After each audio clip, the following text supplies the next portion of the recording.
Le 13 mars 2013, à la médiathèque du Vieux-Lille, les éditions Méli-Mélo, première maison d'édition école en France, nous ont conviés au lancement de leurs 2 nouveaux ouvrages. Il était un crime de Jean-Denis Clabaut et Nouvelles de jeunesse de Maxence Van der Merch. Jean-Denis Clabaut nous livre ses impressions.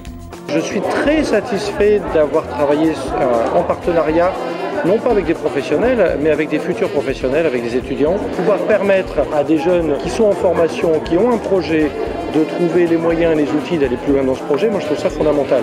On a toujours l'impression que quand on a écrit 6, 7, 8, 10 livres, ça devient une habitude. C'est jamais une habitude. C'est comme pour un film, c'est comme pour n'importe quelle création, c'est jamais une habitude. Après quelques discours suivis d'un cocktail dînatoire, Axeline Rogier semble satisfaite du déroulement de la soirée.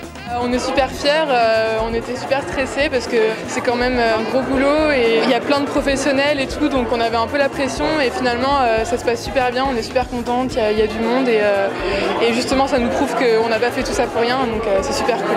Cet événement est la concrétisation de plus d'1 an de travail pour les éditions Méli-Mélo, un aboutissement qui ne peut être qu'encouragé par Bruno Trinel, directeur de l'IFDB Tourcoing.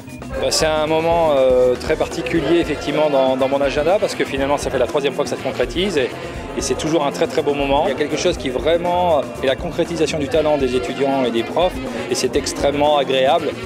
J'en suis fier pour l'UT, mais c'est un drôle de sentiment de fierté parce qu'en fait c'est la fierté que doivent avoir les étudiants à travers cette belle concrétisation en fait. Un franc succès pour les éditions Méli-Mélo, l'occasion pour nous de leur souhaiter la même réussite pour leur future parution.